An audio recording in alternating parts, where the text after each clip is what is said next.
More and more people are becoming aware all the time of the massive amount of problems that are being caused by modern day footwear.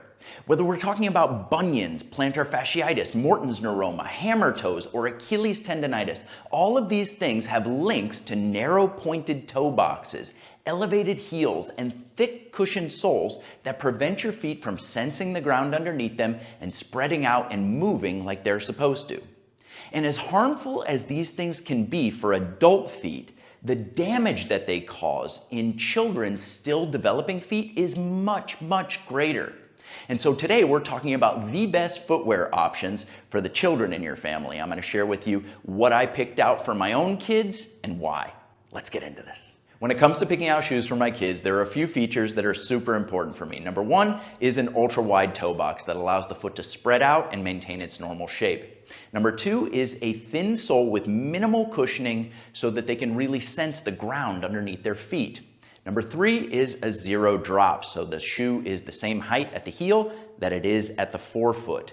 This helps to maintain normal biomechanics of the foot and ankle and normal length tension relationships in the muscles throughout the lower extremity. Number four is a highly flexible sole that allows the foot to move in lots of different directions the same way that it does when you're barefoot. Number five is a lot of breathability. We live in a hot environment and airflow is important for keeping them comfortable and for reducing the smell factor. Number six is protection and traction. So I do want protection from sharp objects, glass, and sharp nails and things that can cut their feet open, and then traction because they're on a lot of natural surfaces and it does rain a lot where we are. Unfortunately, when you're looking for kids' shoes that can satisfy all of those criteria, your options are pretty limited. And the younger your kids are and the smaller their feet are, the fewer choices you're going to have available to you. So with that being said, let me show you some of the better footwear options that are currently available for kids. The first option that I would point out to you comes from Merrell. They make a shoe called Little Kids Bare Steps, and although it's not quite a minimalist shoe, it does have a lot of the barefoot style shoe features, notably the ultra wide toe box, which I was really interested in. So we've owned several pairs of these, especially when my daughter was very young, because one of the best things about these Merrell shoes is that they are available in the smallest size of any of the shoe companies that make minimalist style shoes for kids. These actually come in a size 4, which translates to a 12.1 centimeter foot. As far as pricing goes, they're kind of middle of the road. They cost about $50 per pair. And one of the major downsides of the Merrells is that they're a little bit stiffer than I would like them to be. The sole of the shoe is quite thick, and I would like to have a more flexible shoe. And the other issue with these shoes is that availability is often very limited. Merrell does not seem to do big runs of these. The next options come from the company Vivo Barefoot, and they've got some super cool shoes for little kids. One brand new style is called the Pluma Knit Toddler. This shoe has a sock-like upper and a true minimalist barefoot style sole. Very thin. It actually has cutouts in the sole to allow that developing foot to move the way that it's supposed to and sense the ground underneath it. And these are available all the way down to a size 5. The one knock on the Vivo Barefoot shoes is that they're quite expensive.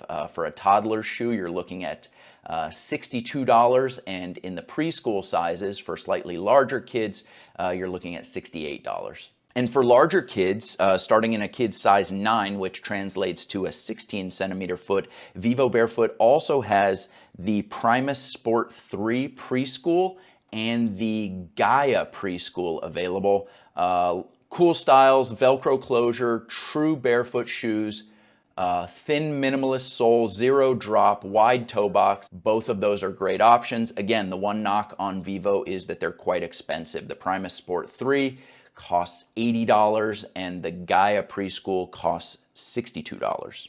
The next option comes from Xero Shoes, and they don't have much available for kids, but they do offer this Prio running and fitness shoe, although the smallest size available is a kid size 12, which translates to a 19.4 centimeter foot. So you're talking about a much older kid here. And that is a knock on Xero as a company. They make fantastic shoes, and I'd love to see them have some options available for smaller kids. The Prio Kids shoe is going to cost $70.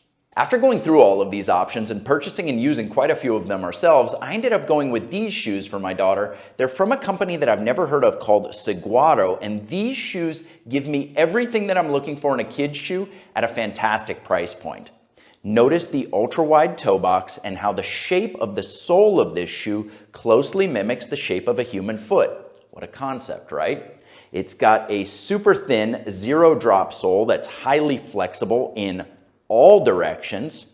Notice the perforated material throughout, meaning they're highly breathable. I love how the rubber from the sole wraps over the toe for extra protection when the kids are climbing on stuff or crawling under stuff. The rubber on the bottom is quite grippy and the traction is excellent, and my daughter absolutely loves wearing these. Now, these Saguaro shoes are available in a variety of different colors, styles, and sizes, starting at a kid's size 7.5, which translates to a 14.5 centimeter foot, and they start at just $28. Guys, if you're interested in any of the shoes that I covered in this video, check the description down below. I'm gonna include links there for the Merrells, the Vivo Barefoots, the Xero shoes, and of course the Saguaros. Beyond that, I just want to thank you so much for watching. Make sure to hit that thumbs up button before you head out of here, and I'll see you next time.